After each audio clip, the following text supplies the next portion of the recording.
क्षणाक्षणाला मला ते गजानन महाराज शेगाव हे सगळे एक एक एक एक एक एक लिंक म्हणजे लागत गेले. चिठ्ठ्या काढल्यानंतर त्या परडीतनं 100 चाफे ठेवल्यासारखा सुगंध आपोआप यायला लागला. आता प्रचिती सद्गुरू श्री गजाननाची हे जी मी आता मालिका करतोय युट्यूबसाठी, तर त्याचाही एक छानसा किस्सा तुम्हाला सांगायला आवडेल मला. की म्हणजे ही मालिका करायच्या आधी सुद्धा मला अनेक महिने एक डोक्यात चक्र चालू होतं, विचार चालू होते की आपण जी सिरियल करत होतो संत गजानन शेगावीचे, ती अर्धवट बंद झालेली आहे. तर हेच कार्य पुढे सुरळीत अजून ठेवायला हवं होतं.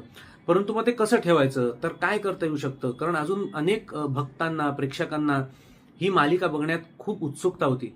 परंतु मग मी विचार केला की काय करता येईल. मग मला एक असा थॉट आला की युट्यूबसाठी आपण का नाही करू, कारण युट्यूब हे आता सध्या खूप छान माध्यम आहे जे लोकांपर्यंत पोहोचू शकतं. तर मग एक खूप महिन्यांपासून एक विचार होता की आपण जर युट्यूबसाठी एखादी मालिका केली तर.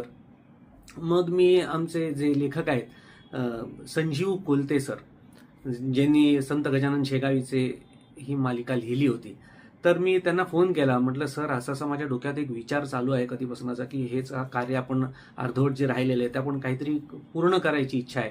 खरं तर मी वेगळ्या गोष्टीसाठी त्यांना फोन केला होता की मला महाराजांवरती एक वेगळा टॉपिक होता, विषय माझ्याकडे. तर म्हणजे मला फिल्मच्या संदर्भात एक करायचं होतं काहीतरी, ते मी तुम्हाला वेळ येईल तेव्हा सांगेन.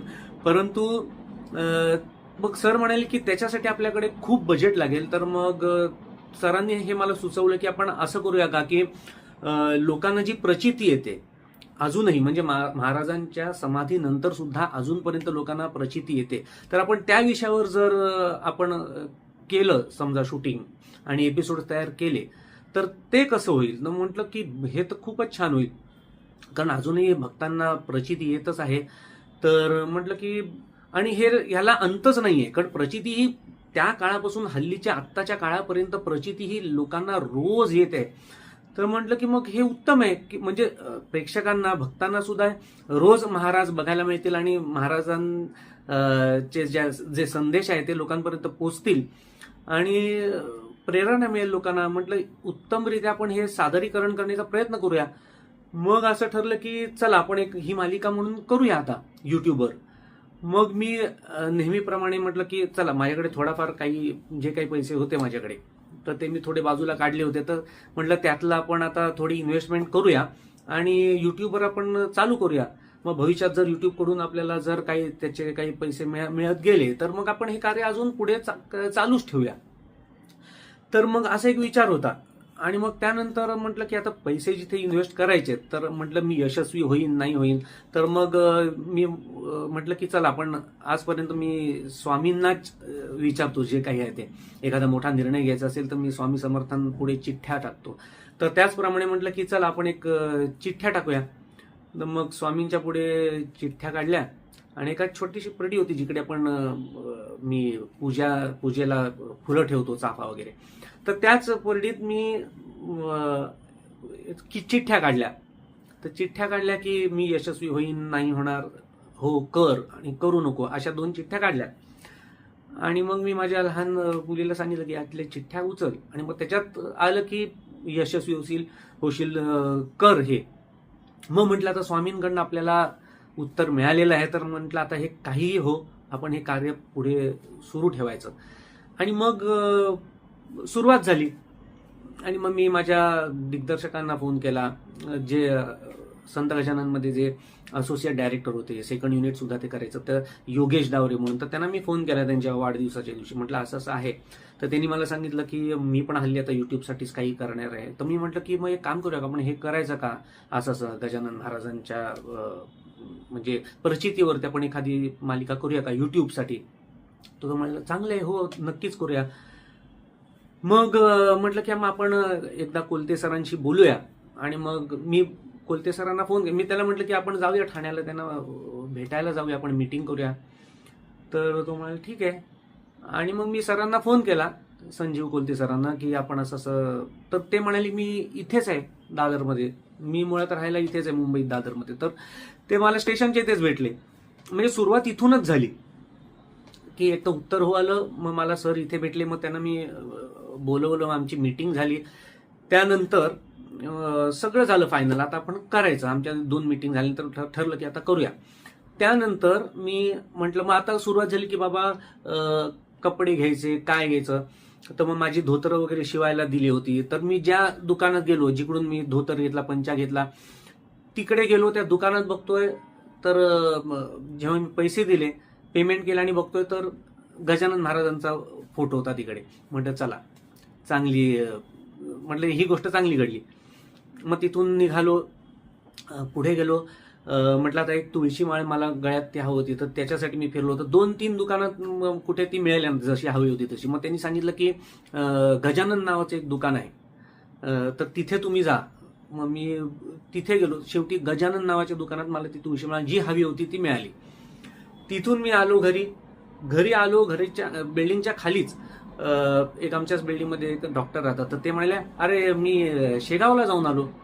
म्हटलं लगेच, म्हणजे क्षणाला मला ते गजानन महाराज शेगाव हे सगळे एक एक लिंक म्हणजे लागत गेले की हे सतत महाराज मला आठवण करून देतात. आणि त्यावरनं मला कळलं की हे आपला जो मार्ग आता आपण ज्या ह्याने चाललेलो आहोत, तर हे सुद्धा महाराजांचीच इच्छा आहे. महाराजच हेही घडवून आणतायत. जसं सिरियलमध्ये माझी भूमिका त्यांनीच थोडक्यात निर्माण केली होती की बाबा हेनीच करावी, तर तसंच म्हटलं हेही संदेश आपल्याला महाराज देत आहेत, जाणवून देत आहेत की बाबा हे आपण करतोय, हे योग्य करतोय. मी घरी आलो. नंतर मग गुरुवार होता, मी पूजा केली. तर ते ज्या पुरडीत मी ती फुलं ठेवली. म्हटलं आता आपण चॅनलचं नाव काय ठेवायचं, तर ती 5-7 नावं काढली. मग आपल्या सिरियलचं नाव काय, ती 5-7 नावं काढली, ते सरांनी लिहून दिले. ते सगळं काढलं. मग त्याच्यात हे आलं उत्तर की प्रचिती सद्गुरू श्री गजाननाची हे आपल्या मालिकेचं नाव ठेवायचं आणि चॅनलचं नाव गजानन गाथा, श्री गजानन गाथा म्हणून ठेवायचं. तर हे झालं. ह्याच्या दुसऱ्या दिवशी जेव्हा मी ती परडी नुसतीच ठेवलेली होती आणि मी सरांशी बोलत होतो. आमचं टायटल सॉन्ग वगैरे सर सांगत होते, ऐकत होतो. बरं, एक दिवस उलटून गेला होता. त्याच्यानंतर ती परडी अशीच तिथे ठेवली होती टेबलवर आणि मी सरांशी बोलतोय. जवळपास 100 चाफे त्या परडीत भरल्यासारख्या सुगंध यायला लागला अचानक. आणि काहीच नव्हतं त्या परडीत, काहीच नव्हतं. एक दिवस अगोदर मी सकाळी ते ठेवले होते चाफे, पण दुसऱ्या दिवशी काहीच नव्हतं. बरं, सकाळपासून मी ती तिथेच होती परडी. मी तिकडे नाश्ता केला वगैरे, तेव्हा मला बिलकुल सुगंध आला नाही, काहीच नाही. आणि अचानक जेव्हा ह्याच्या मी चिठ्ठ्या काढल्यानंतर त्या परडीतनं 100 चाफे ठेवल्यासारखा सुगंध आपोआप यायला लागला.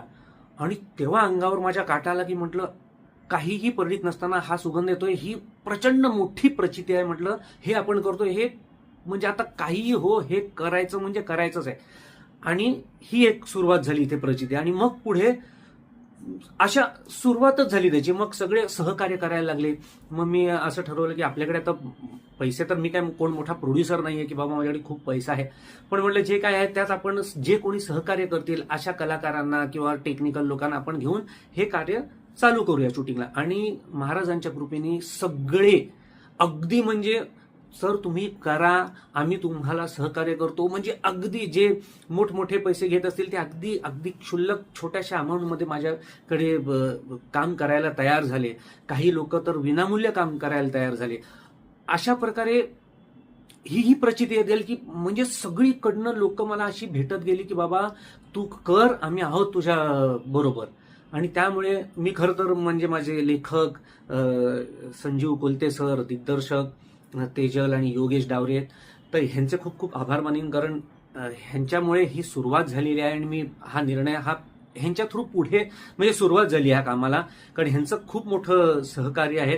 आणि तसंच खूप म्हणजे आमचे म्युझिक डायरेक्टर आहेत विनोद शेंडगे, त्यांनी सुद्धा खूप सहकार्य केलं आणि टायटल सॉन्ग आम्हाला करून दिलं. आणि अनेक लोक ह्याच्याशी जी जोडली गेलेली ते अगदीच म्हणजे जवळपास विनामूल्य काम केल्यासारखं ह्या प्रोजेक्टमध्ये काम करतायत. आणि हे सगळं महाराज करून आणतायत, जेणेकरून हे प्रोजेक्ट अगदी सुरळीत आता पार पडेल.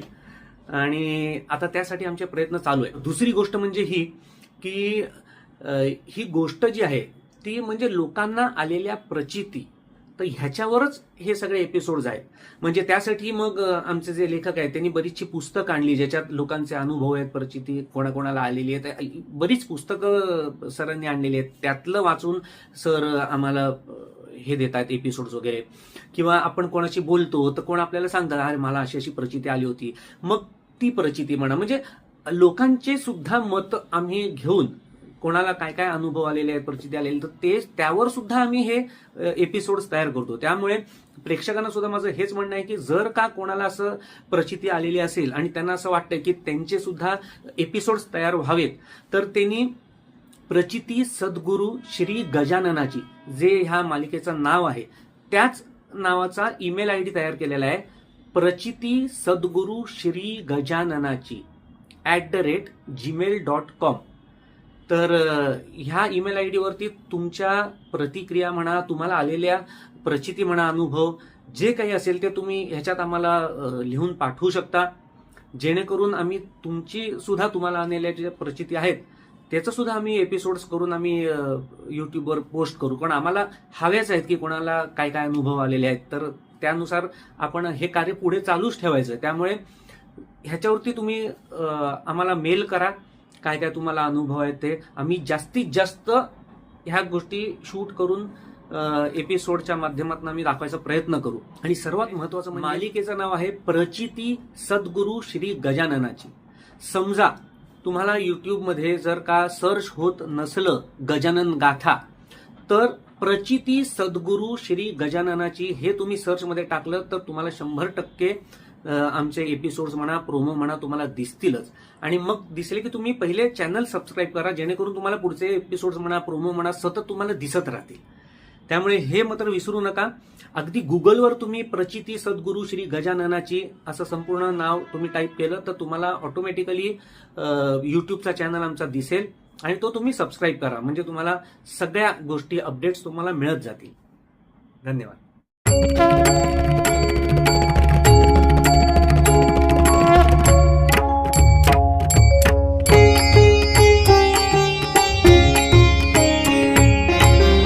तूच करता आणि करविता आदिनाथ, तू रक्षण करता पदनतासी तारण्यास तू पुण्यभूमी शेगावी आला. गुरुदया घन माय बाप तू माऊली तूच, तू सुख करता. गणगणात बोते, गणगणात बोते, समर्पणाने शरण जाता तूच तारिसी गजानना. दुःख क्लेश दारिद्र्य चिंता तूच निवारी गजानना. पदोपदी येते ती प्रचिती कृपा सिंधू श्री गजानना. परब्रह्म ब्रह्मांड नायक योगीराज श्री गजानना. शरण तुझला शेगावीच्या संत शिरोमणी गजानना. गण गण गणात बोते.